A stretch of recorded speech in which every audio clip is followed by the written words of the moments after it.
Welcome to Shaped by Faith with your host, Theresa Rowe. To find out more about Shaped by Faith and Theresa Rowe, please visit shapedbyfaith.com or visit the YouTube channel, Facebook, or Instagram. And now, here is Theresa Rowe. Welcome to Shaped by Faith, where we shape our bodies and hearts for God's purposes. My guest today is Ashley Vanover. She works at Nicos Bakery and Cafe, which is amazing. And she also works for the Big Turkey Foot Coffee Company, which we've heard of and we're going to hear more about. And Ashley volunteers at the local Antidote, giving out weekly food boxes. And Ashley, welcome back to Shaped by Faith. Oh, it's good to be back. Yeah, it's been a few years, and we're going to talk about where we left off the last time, that we had an interview together. But I would love for you to share with our listeners about yourself, whatever you want to share, and what you've been doing, and maybe what jobs you've held before working at Nicos and working for the Big Turkey Foot Coffee Company. So what have you been doing, Ashley, with your life? This is your life. Well, I worked with the Cream Coffee House for several years, and then about a year and a half ago, I started working with Nicos Bakery. Okay. And cafe.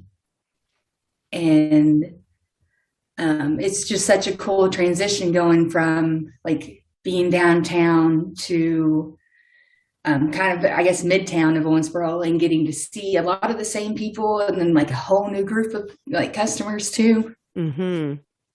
It's neat that they're developing, like you said, the midtown, Midway Mark, if anyone lives here in Owensboro, Kentucky, Frederica Street.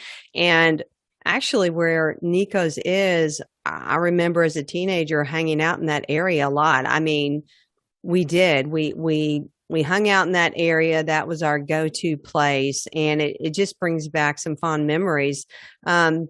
So tell us how you got involved, because since I have known you, you've always been around coffee. So how did you get involved in the coffee business? So whenever I worked at Books A Million, that's right. You worked there too. Yeah. I was like in the bookstore, but I would hang out in the cafe, which I wasn't supposed to do.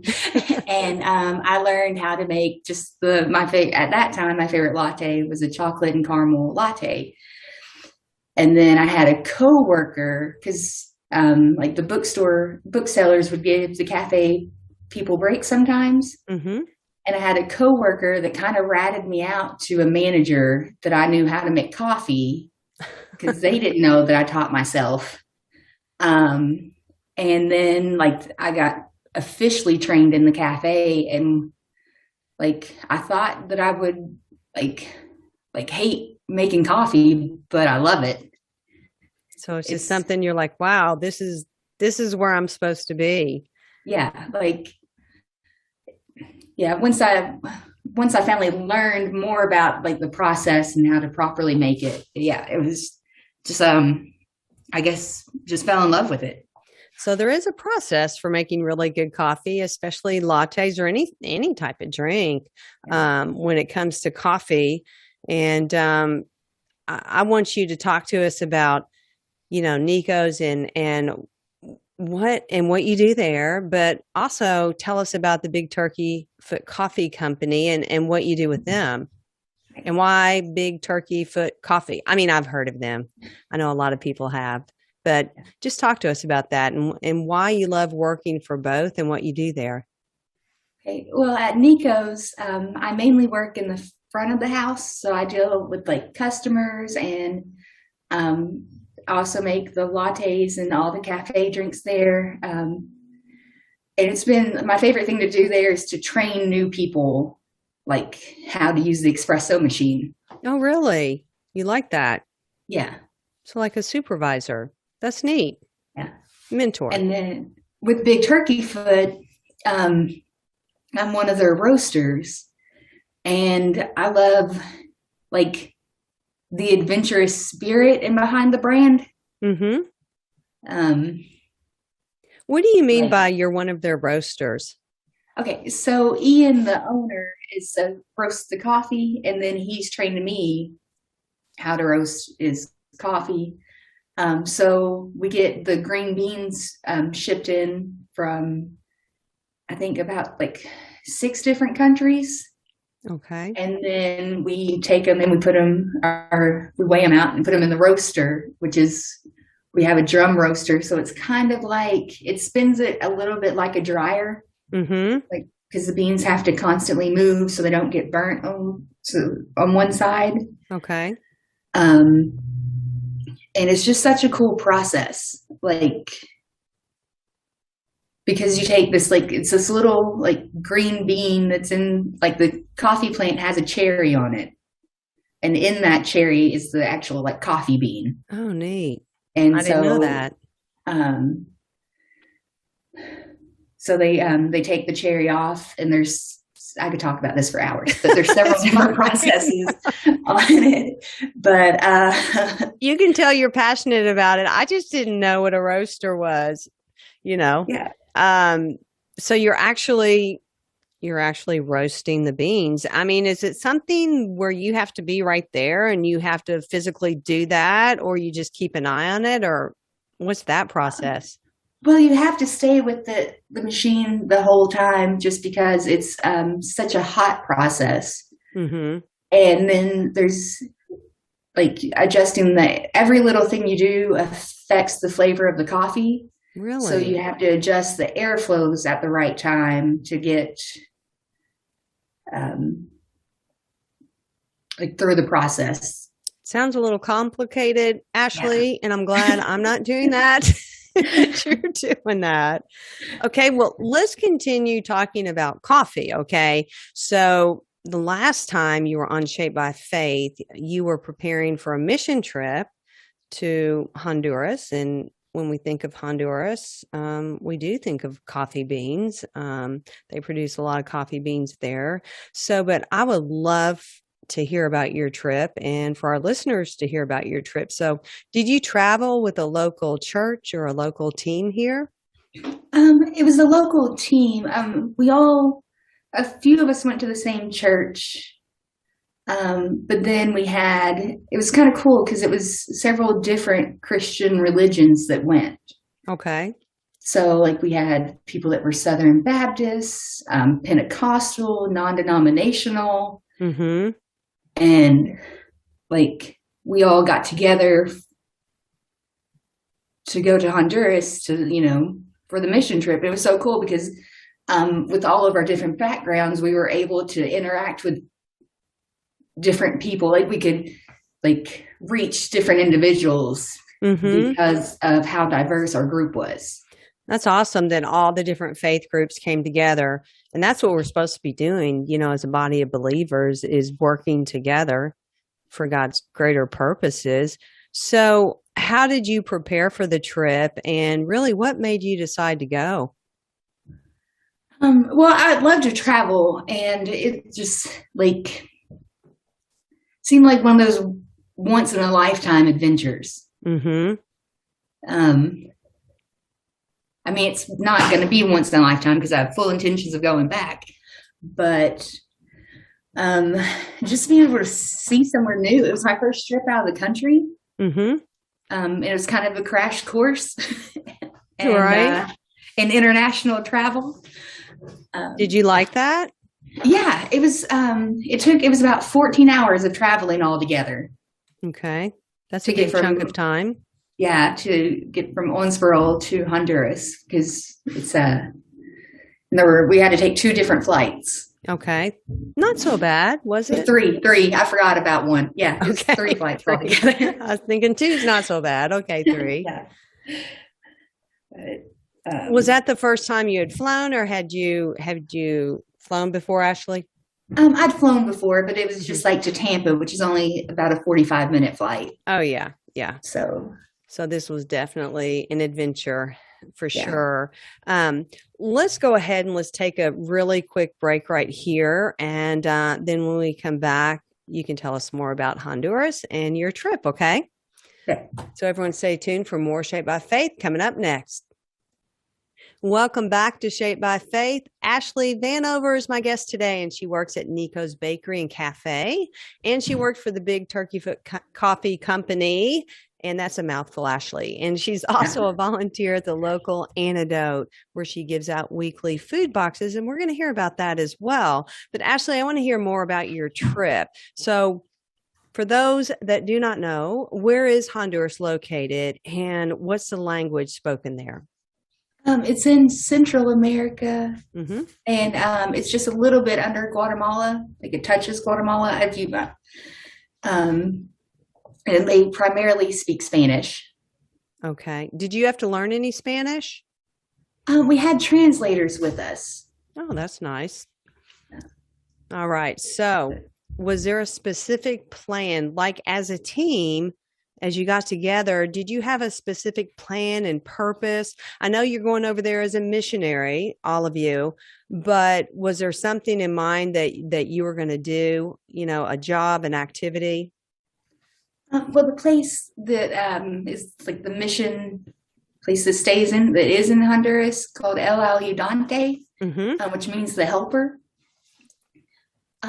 They have teams come in every week throughout the year, and they give like projects to do. So like whenever we were fundraising to pay for our trip, other than the travel expenses, the money went to El Ayudante to cover our water filters and any building supplies that we were going to use that week.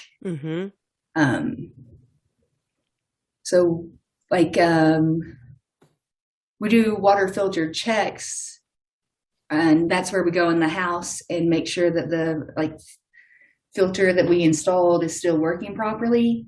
Okay. And that's really just a good way for the mission to check on people. Right. Okay. So talk about their water there. Obviously you can't just drink the water. It has to be filtered. Do most of the people there now? Honduras they have like 9.9 million people there. Yeah. That's a lot of people in a very small space. Regarding their water, talk about that. Do most of the homes have filtered water? A lot of the homes didn't even have water to them. Oh, wow. So they would have to they had 5-gallon buckets, and they would have to walk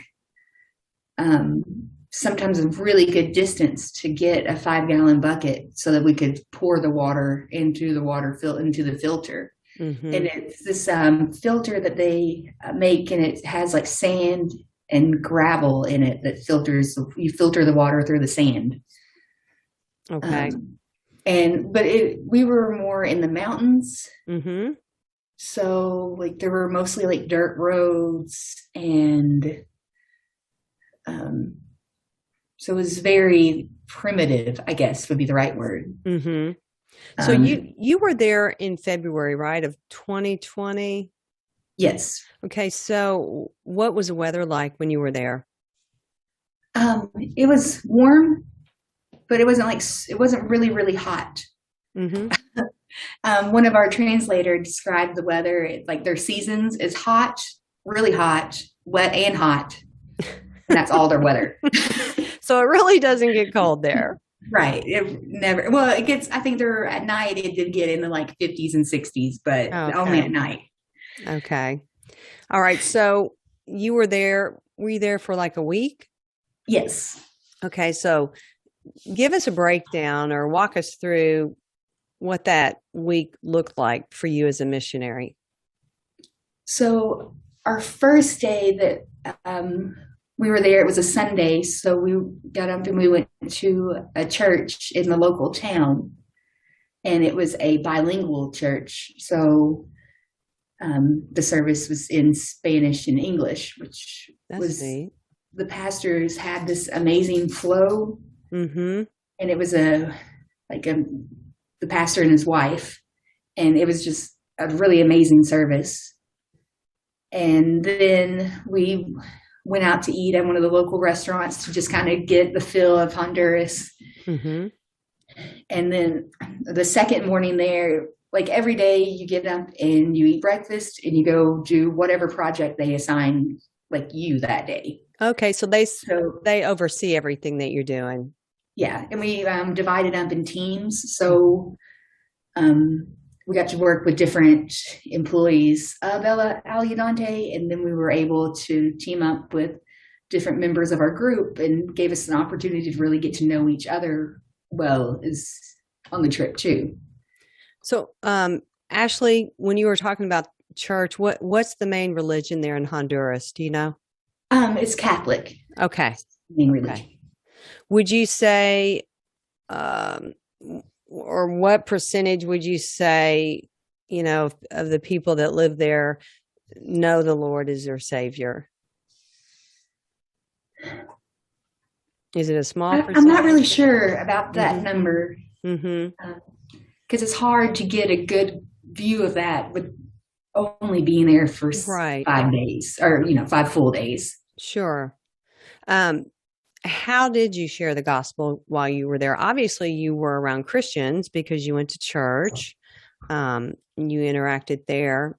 But did you do things to share the gospel while you were there? Yeah, it more happened with the home visits. Like whenever we were installing a water filter, the family was there. It was there, so one person or two would work on the project, and the other person would be able to spend time with the family and share the gospel. Oh, that's so neat. We didn't get distracted by all of our work and forget our mission. Mm-hmm. Mm-hmm. That's neat. So were the people, in the homes, were they receptive to hearing about the gospel? Yeah, they were all like hungry for it. Like we were in this one house, and I'm trying to think of how she phrased it. Like she was waiting for someone like us. Oh, wow. And God answered her prayer. Yeah. Wow. So did you? And then she ran and got her sister. Oh, did she really? Yeah. Well, that's neat. So did they, like when you share the gospel message with them, what do you share with them? Do you share the message of salvation, or how did you do that? We started off by just explaining like who Jesus was, Mm-hmm. and that like his caring and loving heart, Right. and that he came to earth to die for our sins. Yes. So we kind of took it back to the very like basics of the gospel. Mm-hmm. And it was a little bit, and the translators helped some too, because they were able to phrase what we were saying in a way that like Hondurans could understand it, because we are like two completely different cultures. Correct. So, when you were talking about, you shared the basic gospel message, I think actually so many people here in America need to hear that. I think since it's not in the schools, the children who are not in private schools, at least, are not getting this in school. And we've got a lot of people out there walking around that they don't know that Jesus is right there for them. That he's caring and he's loving, and he came to earth to die on the cross for their sins. yeah. So I want to encourage. Go ahead, I was just Ashley. going to add, and that he like loves you where you're at. Mm-hmm. You're right. He does. He loves you exactly where you're at. You don't have to get ready for him. All Right. you have to do is ask him to come into your heart and to help you. It's as simple as that. And then surround yourself, of course, with people who know about Jesus, who have walked with him. If you have questions, and find a church that you gel well with.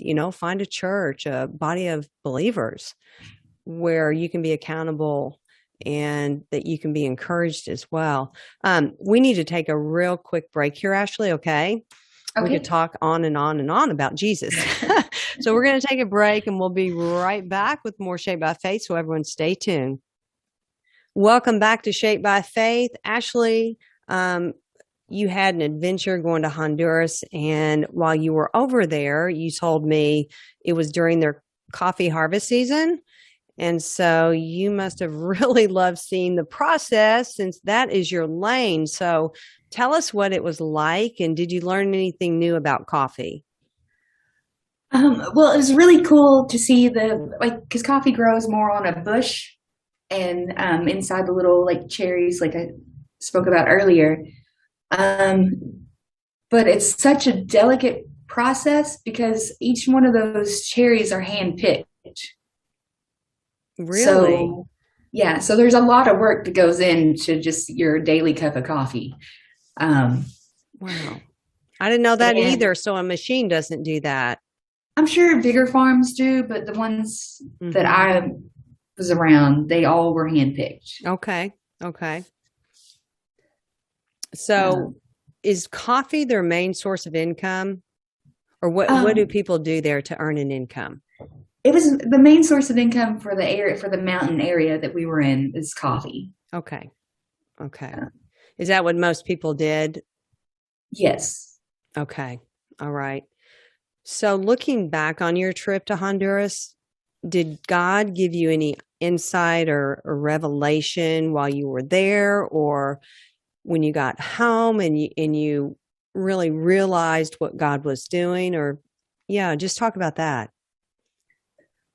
I guess it would be to let your comfort zone go. That's good. Just let Um, God and let go, right? yeah, because I'm terrified of heights, and I spent a week walking up mountains. Oh my goodness. Like, Oh wow. um, and the roads that were there, a lot of the roads were formed by the coffee companies. Okay. And so there were points that we were like just on this super narrow road and these trucks.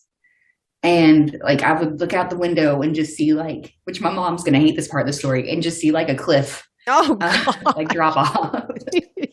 All righty. So don't look So out it the just, window. yeah, Oh my yeah, goodness. it's the most amazing things happen whenever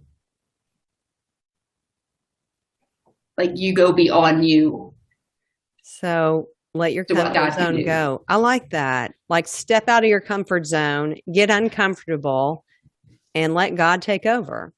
That's Yeah. good. Do you have another inspirational story that you want to share about the trip? Um, yeah, so one day we were like it was our last day there, Mm-hmm. and which you do get to do like a brief little bit of like touristy kind of stuff. Like, I mean, because you're in a new country. So we were able to go into town, and there was this really good coffee shop there. Of course, that's where I wanted to go. And, so as I'm leaving, like it was a two-story coffee shop. It was super neat. Anyways, so as I'm leaving, the barista that was at the first, like whenever you first walk in the door, Mm-hmm. I just looked at her and I was like, well, I actually had to go get a translator, but I told her, I was like, I just want to let you know, Jesus loves you. Oh. And she like did this like huge smile. And after I left, one of the translators went back in to gather the rest of the group, and she stopped him and tried to like no one had ever told her that. Oh, wow, Ashley. Oh, man, that is awesome. She needed Well, and that touch, she didn't was she? she was Catholic and she went to church. Mm-hmm. Like, I'd never heard We that he need to just tell more loves her. people. Don't we need to tell more people that, Ashley? Yeah. We do. We do. And God knew that you would be obedient. I mean, you had to go get an interpreter, and Yeah. God knew that she needed to hear that in Yeah, that like moment. her her whole demeanor changed. Like Wow. she looked, before I said that, she was stressed. Like you could tell something was going on with her. Mm-hmm. And like her whole face lit up. And it was just that simple. Yeah, it is simple, isn't it? We just need to tell people that Jesus loves them. And you know, she needed that touch, like I said, and the peace of Christ probably immediately guarded her heart because you spoke it in love. You weren't just saying it. You know, you Well, and spoke it. I did ask if she was a Christian, and she said yes. Mm-hmm. But I still felt that she just needed to hear, Yes. because a lot of people forget that Jesus just loves them, and it's simple. That's right. That's right. Well, Ashley, I've really enjoyed having you on Shaped by Faith today. I want to thank you. We can keep talking, but the time is up. But I want to thank you for sharing your trip with us. And I'll see you at Nicos Bakery and Cafe, because whenever I go through the drive-thru, the last time I went through there, you made the most amazing, and I always order something plain and boring, non-fat latte. It was amazing. I mean, you know your coffee business. And I just want to thank you for what you do. And let's just share the love of Jesus with the world. All right. All right. All right. Well, thank you. And thank you for listening. I'm Theresa Rowe. Everyone have a blessed day. Bye. Thank you for listening to Shaped by Faith with Theresa Rowe. Remember to visit shapedbyfaith.com to find out more about workouts, the TV show, podcasts, blogs, Shaped by Faith products, and much more.